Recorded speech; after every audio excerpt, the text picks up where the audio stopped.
This week's work of the week is a very early orchestral piece by Britten called Chaos and Cosmos.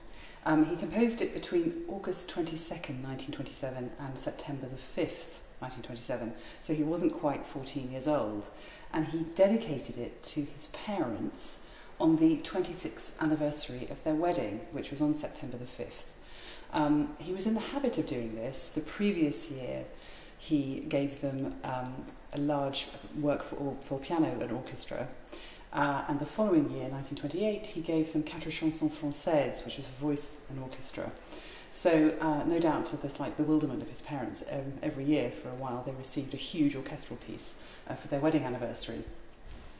Chaos and Cosmos is scored for a huge orchestra. It's got triple woodwind, it's got four horns, it's got trumpets, trombones, bass tuba, kettle drums, cymbals, big drum, gong, harp and full strings, and it is quite an ambitious piece. It begins, though, slightly audaciously for solo viola, just two notes on the solo viola, and the viola was Britten's own instrument, and that begins the chaos section. And the sound world of it is really quite surprising. If you were to hear it out of nowhere, you might think that it was a soundtrack of some kind of Hammer horror film. Christopher Lee was about to emerge from the coffin of his native soil.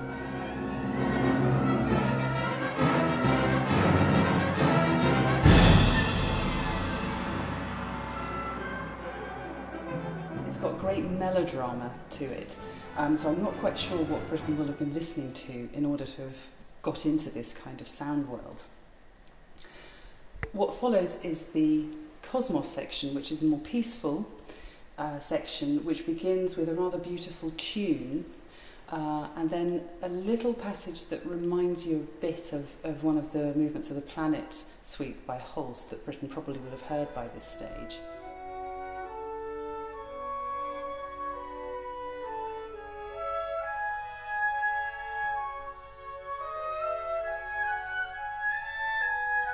And then this tune continues, and perhaps showing his inexperience rather than developing it and doing anything with it. He just keeps playing it, scored differently across the orchestra, and it brings the piece eventually to a rather beautiful and peaceful close.